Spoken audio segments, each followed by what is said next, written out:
वाराणसी के नेपाली बोले, नेपाल को हिंदू राष्ट्र बनाओ। नेपाल में राजशाही आएगी, हिंदू राष्ट्र बनाएगी। नेपाल में हाहाकार, बचा लो मोदी सरकार। नेपाल में कौन मांग कर रहा है कि मोदी सरकार बचा लो? एनडीटीवी और टाइम्स नाउ नव भारत उसी एक व्यक्ति से इंटरव्यू करते हैं जो ये कहते हैं कि नेपाल को मोदी की जरूरत है। यह देखिए, टाइम्स नाउ नव भारत काठमांडू में संवाददाता विनोद मिश्र की रिपोर्ट उसी व्यक्ति से इंटरव्यू कर रहे हैं जो ये कह रहा है कि नेपाल को मोदी की जरूरत है। आगे देखिए, NDTV, Nepal protesting, we don't want someone like Oli, we want a prime minister like Modi, Nepal's youth। सबसे बड़ी बात यह कहा जा रहा है कि नेपाल का युवा कह रहा है कि हमें मोदी चाहिए, और इंटरव्यू सिर्फ एक व्यक्ति का लिया जा रहा है। अब आप मुझे बताइए, जब इस तरह की खबरों का प्रचार प्रसार नेपाल में होगा, हम कहीं ना कहीं उनके आंदोलन की तौहीन कर रहे हैं। जैसे मैंने बताया दोस्तों, यह आंदोलन था भ्रष्टाचार के खिलाफ, और भ्रष्टाचार को लेकर युवा अपनी आवाज ना उठा सके, इसी के चलते सोशल मीडिया प्लेटफॉर्म्स पर पाबंदी लगा दी गई थी।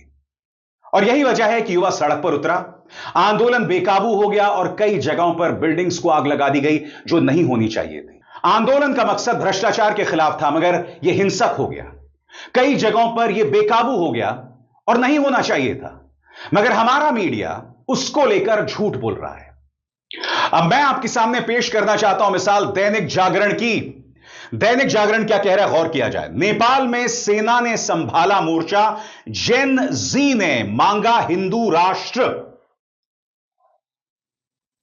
अब आप इसके पीछे की बदमाशी पर गौर कीजिए, क्योंकि नेपाल में जो चल रहा है उसके सहारे आप भारत के अंदर भारतीय जनता पार्टी के लिए राजनीतिक रोटियां सेकिए। आप सब जानते हैं दोस्तों, युवा नेपाल का इसलिए नाराज है क्योंकि वो भ्रष्टाचार से परेशान हो गया था।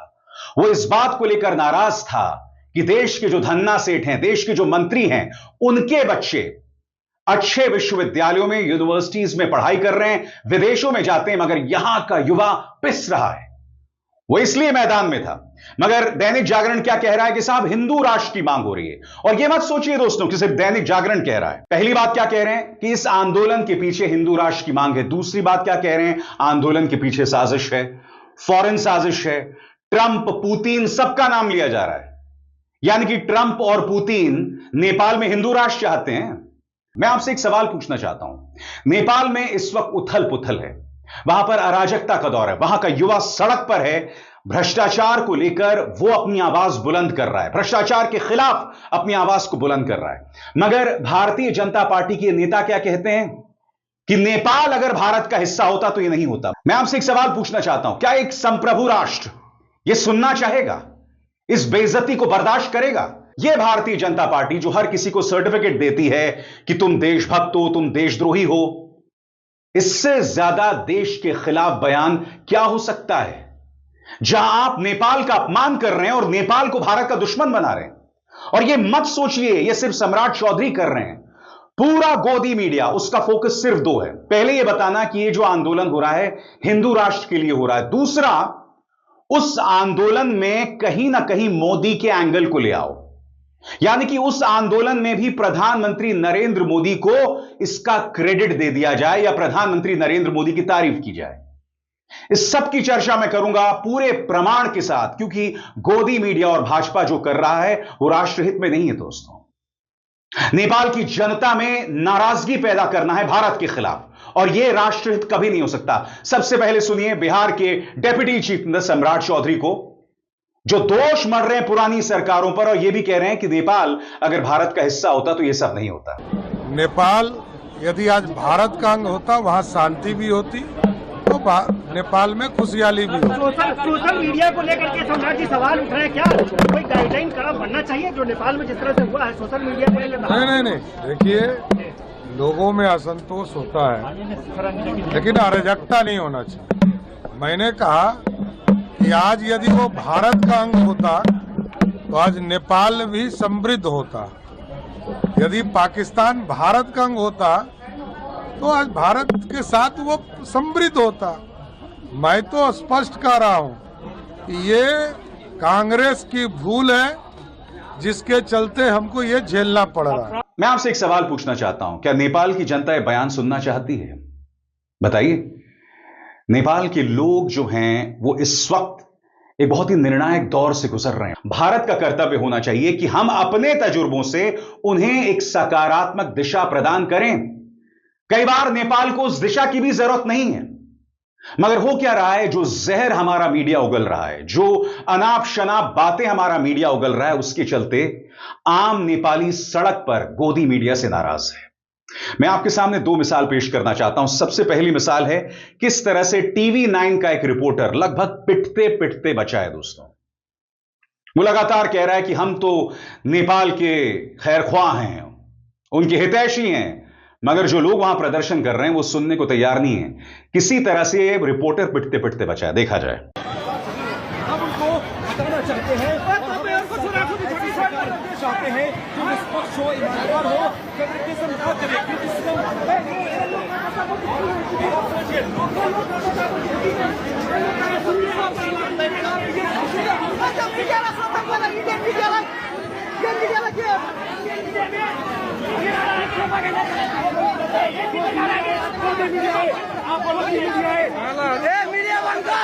आंदोलन में क्या हम ये दिखा रहे हैं, क्या दिखा रहे हैं,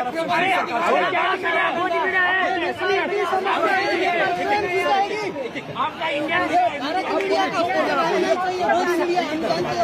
हम आपके सहयोगी हैं, हम आपके दुश्मन नहीं है, हम आपके भाई हैं। भाई है, भाई लिपुलेख में दिखाना चाहिए ना, आप लिपुलेख क्यों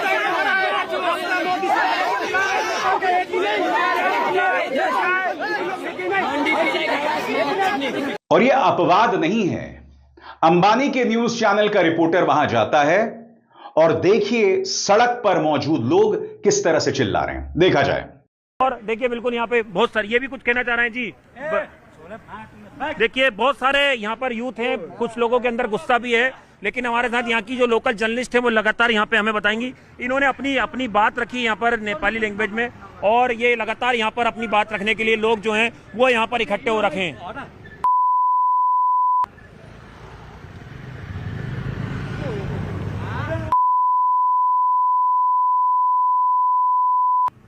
प्लीज यूर सपोर्ट में, हम आपके सपोर्ट में हैं। I don't want support, okay, we don't want support, okay, हामीलाई एमाले कांग्रेस साझा नेपाली झण्डा चाहियो। Okay, we don't want support, we are Nepalese, we can do, okay, okay, okay. We have lost our team. मैं आपसे एक सवाल पूछना चाहता हूं, क्यों नाराजगी है आम नेपाली में भारत के खिलाफ, यहां की मीडिया के खिलाफ? आखिर वो क्यों कह रहे हैं कि भारत का मीडिया इस आंदोलन को लेकर गलत तस्वीर पेश कर रहा है? पूरे प्रमाण के साथ मैं आपको बताऊंगा, मगर उससे पहले मैं आपको बतलाना चाहता हूं कि किस तरह से यानी कि हर जगह इन्हें घसीटना होता है प्रधानमंत्री नरेंद्र मोदी को। आगे देखिए साहब, नेपाल में सीएम योगी की एंट्री, हिंदू राष्ट्र पर हो गया बड़ा फैसला। अरे भाई कौन सा फैसला? आगे, नेपाल में हिंसा की असली वजह, हिंदू राष्ट्र की मांग तेज। तो देखा आपने गोदी मीडिया क्या कह रहा है, वजह है हिंदू राष्ट्र। मगर अब वही गोदी मीडिया यह भी कह रहा है कि जो लोग ये आंदोलन कर रहे हैं उन्हें फॉरेन फंडिंग मिल रही है, और ये एक साजिश भी है। क्योंकि देखिए साजिश का एंगल यही गोदी मीडिया भारत में भी इस्तेमाल करता है। शाहीन बाग आंदोलन होता है पाकिस्तानी साजिश, किसान आंदोलन होता है खालिस्तानी साजिश, सत्ता से सवाल किए जाते हैं चाइनीज साजिश। अब वही साजिश यहां पर भी देखी जा रही है, और वही गोदी मीडिया यह भी कह रहा है कि यह आंदोलन हिंदू राष्ट्र के लिए हो रहा है। अब बताइए, आपको मूर्ख नहीं बनाया जा रहा है, और सबसे बड़ी बात, भारत की साख पर बट्टा नहीं लगाया जा रहा है। देखिए साहब, सबसे पहले पापा की परी, हामी नेपाल प्रदर्शन का प्रायोजक Coca Cola, Viber, gold star, mulberry hotel से फंडिंग, यानी कि जो लोग इस आंदोलन के पीछे हैं उन्हें फॉरेन फंडिंग मिल रही है।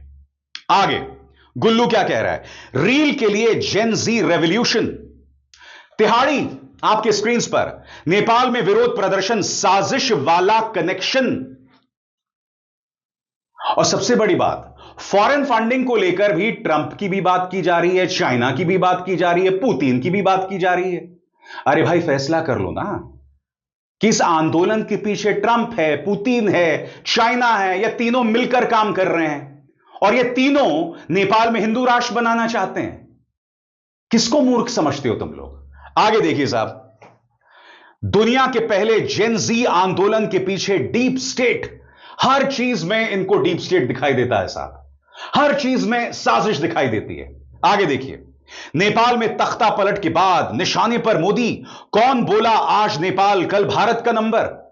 नेपाल पर मोदी विरोधी क्या नैरेटिव फैला रहे हैं। मैंने कहा ना आपको, हर मुद्दे पर, हर विवाद को लेकर मोदी पर खींच के ले जाएं, मगर अंतर्राष्ट्रीय तौर पर जब कोई नाकामी सामने आती है तब यही मीडिया सवाल नहीं उठाएगा। आज नेपाल का युवा नाराज है, सड़क पर भारतीय मीडिया को दौड़ाया जा रहा है। क्या इस मुद्दे को लेकर प्रधानमंत्री मोदी से सवाल किया जाएगा कि आपने 11 सालों में जो नीतियां अपनाई उसको लेकर आम नेपाली जो है वो नाराज है। आगे गौर किया जाए, सुशीला कार्की के हाथ नेपाल की कमान, मोदी जी से इंप्रेस हूं, यह नहीं हो सकता भारत, पूछता है भारत। हमें मोदी जैसा पीएम चाहिए, बोले नेपाल के युवा। जैसे मैंने बताया दोस्तों, एनडीटीवी के रिपोर्टर ने जो है एक ऐसा युवा ढूंढ लाए जो कह रहा है कि हमें मोदी चाहिए, और इत्तेफाकन टाइम्स नाउ नव भारत को भी यही युवा मिल गया। कितना बड़ा इत्तेफाक है। आगे देखिए साहब, पुतिन की वजह से नेपाल में हुआ इतना बड़ा विद्रोह। अच्छा, यहां पर अंबानी का न्यूज चैनल किसका नाम ले रहा है? पुतिन। अब आगे देखिए साहब, नेपाल में आर पार की जंग, ट्रंप चीन की बड़ी साजिश। रिपब्लिक भारत कह रहा है ट्रंप और चीन की बड़ी साजिश, अंबानी का न्यूज चैनल कह रहा है पुतिन की बड़ी साजिश। बताइए, ये लोग जो चला रहे हैं, मैं उसके आधार पर यह खबर आपके सामने ला रहा हूं, यह मेरे दिमाग की उपज नहीं है। और आप कहीं ना कहीं अपनी बेइज्जती करते हैं इस तरह की वाहियात न्यूज चैनल्स को देखकर, इनका कचरा देखकर।